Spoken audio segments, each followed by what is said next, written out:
brands can't win without retailers. Retailers can't win without brands. Over 600 retail media networks globally. And brands, they typically invest in 4 to 6. You have your center of excellence, and then you have your retail media team, and they don't talk to each other. Hello and welcome to Retail Media Cam, the podcast that gets you a backstage pass to what's really going on in the retail media industry. hosted by James Taylor, CEO and founder of Particular Audience. In each episode, we'll explore the strategies and emerging technologies shaping the future of retail media. And here's the best part. You'll hear it all straight from the source.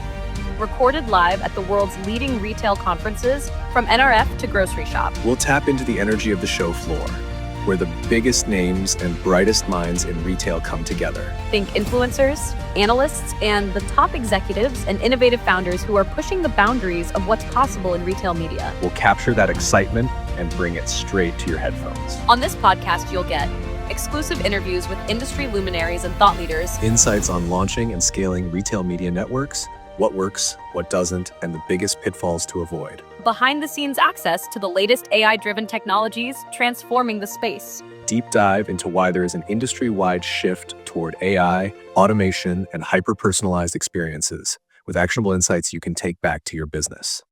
Brought to you by Particular Audience, the AI-first retail media platform. Retail Media Cam helps you stay ahead in this fast-moving industry. If you want to adapt, lead, and win in retail media, this is the podcast for you. So let's dive in.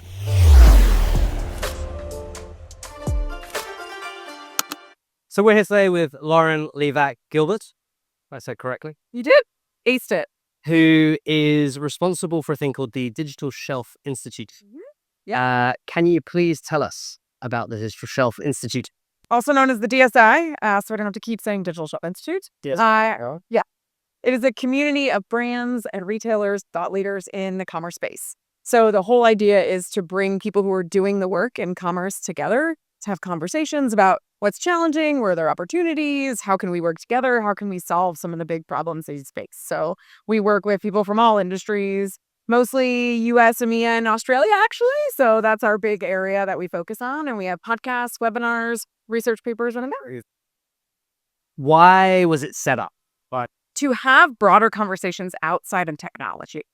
Because technology is only one piece of the puzzle. You need to have change management. You need to have the right org structure. You need to think about your strategic strategy and joint business planning for the next 3-5 years. And so we wanted to have higher level strategic conversations outside of just one specific tech element to help brands be successful in all their digital transformation, from retail media to e-commerce to It's a really important problem to solve because there's still so much legacy practice in trade. There's so much legacy sort of opaqueness between what retailers are willing to maybe share with brands, sometimes illogically.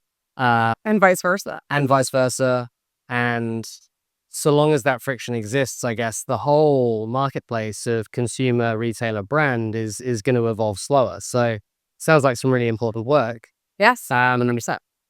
You mentioned some of the research that you guys have been doing, and something that really resonates with what we see is that every retailer is different, and a lot of people are talking about retail media from a shareholder excitement, riding the wave, P&L.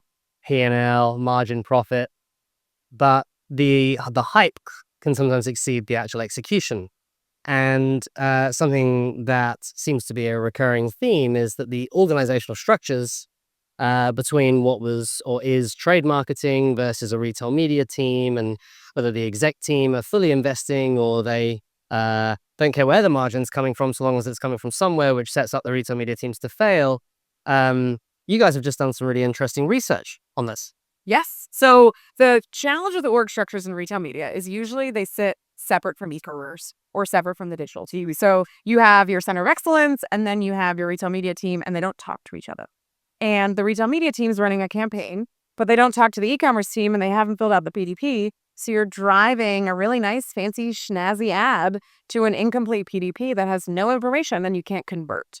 So when we did our research, we were trying to understand who's involved in the retail media conversation. And what we found is it's almost 6-7 functions that need to be involved in the conversation. e-commerce, sales, shopper, the trade marketers, the actual retail media team, which could be a totally separate paid media team. So multiple people are involved in the conversation. And in terms of budget, I like to call it the three-headed monster. It's usually trade, shopper, and national media. That's where you're fighting for budget. And no brand has it perfectly because since retail media blew up, everybody wants to kind of get their hands in the pie. It's expensive. So where's it coming from and where is it getting attributed on the P&L is a really big question and a really big challenge. But budgets aren't increasing year over year. And so that's a really big challenge for the organization itself because there's 600 retail media networks. Globally? 600, over 600 retail media networks globally. And brands, they typically invest in 4 to 6. Wow. And those are the big players that make the most dollars for them in their business. That's what we found in our research. 4 to 6 is usually the number that they actually spend time on. So are there 600 real retail media networks? Yes. What constitutes real if the brands are focused on so few? When you say real, do you mean like are they beneficial for the brands? So the brands that maybe are investing in 4 to 6. Yeah. Uh, What makes it important for the brand? well, are there just different brands favoring different groups? It's where the majority of your sales comes from and where you're getting your data from. So let's say like an Amazon, for example, they have very clear data on what you get back from your ROI on retail media. So brands invest in them and they share that data and then they can use that to understand where their dollars are going. So it's strategic to the amount of sales they have on that channel and where they have the best partnership with the retailer. So for any up and coming retail media networks, the best way to break in is to be a partner with the brand. Share data, bring them into the conversation, build the retail media network for the brand collaboratively versus just being like, hey, here's your offerings, what do you want to buy? And in this, in your opinion, is the best path for a successful retail media launch an evolution of trade? The buyers, the category managers, they're already sort of negotiating or having this relationship with the supplier. Is that the path of least resistance? I think it has to be a combination with the e-commerce and the digital team as well, because you can't have just a trade conversation. Because let's think about JBP. I use this joint business planning as an example. A lot of organizations do retail media joint business planning with their trade and their sales teams. And then they do a broader business joint business plan. You're committing to dollars that you don't know the right hand is committing to, that the left hand might also be committing to dollars. As the brand. As the brand. So you're not holistically looking at how much money you're spending with the retailer. You might not know about specific campaigns that are happening. And then you're actually losing as a brand because you're not attributing all your dollars across the P&L for your efforts with that retailer. Which sounds like a net new revenue thing for retailers, but does that party for the retailer continue, or is there going to be more brand scrutiny about not doubling up on budgets? I think there's going to be more brand scrutiny, but brands have to look at holistically their P&L with their finance teams. And that was another thing that came out of the research. You need to sit with finance and explain to them how retail media works. Where is it attributed? Where is the budget coming from? Where do we want to invest? And instead of setting a budget for the year, you need to set a budget for the quarter and you need to revisit it so that you can say, we need to pivot as a new retail media network comes out, as we need to test something new or when to do a test and learn with the retailer. So it's just being more agile and involving the right functions to be a part of that conversation. There have been trade practices over time where packages are created for a brand and some of the stuff in that package may not be as valuable on its own. And maybe it's because it's less valuable or because you can't even measure it. So as the market matures into more of a sort of rigorous approach to the expectation of transparency and the measurements and the targeting and the sort of digital marketing language that we speak, is there a risk of really losing some of this trade package type income that was happening because brands are not going to invest in this less relevant inventory or the less measurable inventory? Or do you think that trade packages will continue to be isolated as, no, we're still doing trade, you can still have your store takeover and all of this stuff, but retail media is separate and net new? Or do you see it all consolidate? I think it would all consolidate. I really do, because you can't silo anymore.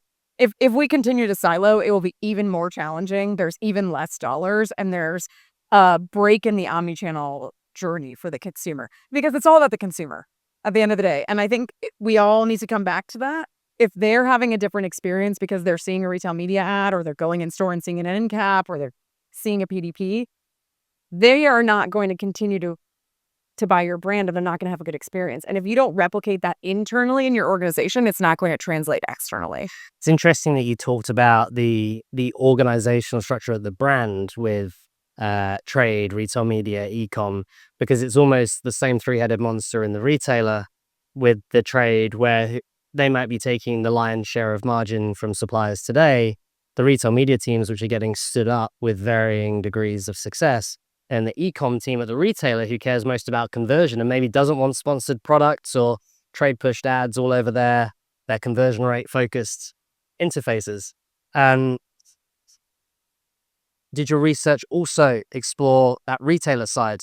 Yes, we actually involved research, the retailers in our research, especially in the joint business planning research. And what we heard from them is they're also figuring it out. They have just as much complexity as the brand side, but what they struggle with is they don't know who to talk to at the brand. And you'll hear the brand say, we don't know who to talk to at the retailer. So I think they need to get clear on both sides about who owns it, where the budget is coming from, and who's the decision maker on retail media, on the business, on the strategic planning. And then it'll be easier to kind of find that kumbaya moment between the brands and retailers so that they can vote to be successful. But one of the retailers we spoke with was a brand new retail media network. They were just starting out. And they said to us, they're like, we need more data from the brands. We need to understand more about the category, more about their consumer, and we are happy to share our content. But you are the expert for your brand and your category. So how can we collaborate together? And what packages do you want to see? What will you buy? What will resonate? What do you want from us? And I like that approach. That's a great collaborative. Right. And Yeah, because everybody wins in the end. Like, brands can't win without retailers. Retailers can't win without brands. And I think NRF is a perfect example of where you see that collaboration. And I think that will just continue in 2025. I think it's testament even to where we started the conversation, which is why the DSI exists, right? If you can have these kind of conversations, it's going to be less shooting in the dark, which if the conversation isn't happening, a lot of people are going to get it wrong. I don't know if you can talk about specific brands or retailers. Maybe you can, maybe you can't. Who's doing it well? And if you can't name them, just how are they doing it well? I wouldn't be able to name them necessarily. You can read the research. I think that'd be a great way to see kind of Where would I find digitalshelfinstitute.org. So you can dive into the JBP research and the retail media research and see some of the quotes from the brands. The brands that are doing it well, they have a structure inside their organization for conversations with the retailer, and it doesn't just happen once a year. It's an ongoing conversation that happens quarterly. They have structure behind it. They know who they're talking to, what they're negotiating. They have their finance team involved. They're very clear in the conversations, in the joint business planning conversations, in the planning. and not just I have to go get approval now. Give me the budget. It doesn't work. Yeah. And educating the finance team on retail media. Yeah. They don't know e-commerce. They don't know retail media, and that's totally fine. But if they understand it, it's easier for them to be on board. Probably see millions going to billboards. And they're like, what am I getting from this? Why am I spending this money? So it just helps them be a better partner inside the organization to get involved. So that's been like a big piece of success. And then also just making sure you have cross-functional partners. So if you're on the retail media team and you don't know your e-commerce partner, that's a red flag. If you have a paid search team and an organic search team, and they don't talk to each other, that's a red flag. So collaborating. The bigger the retailer, the more the problem of that is exacerbated, right? Yes, 100%. And organic drives paid, and they're connected. And if you're not running a cohesive campaign, it's wasted ad. There's a flywheel to have. Yeah. This is something I say quite frequently when I speak. It's, if you spend $1 on a retail media ad that drives to an incomplete PDP, that's a wasted ad dollar. Multiply that by the amount of ad dollars you spend, and you're spending probably millions of wasted ad dollars. So how can you connect all those things together to create an omnichannel experience? Super interesting stuff. I have learned about the Digital Shelf Institute this week, so I am really excited to actually read some of this research. Great. Thank you for all the important work that you're doing to make this market grow. Thanks so much for coming on. Awesome. Thank you.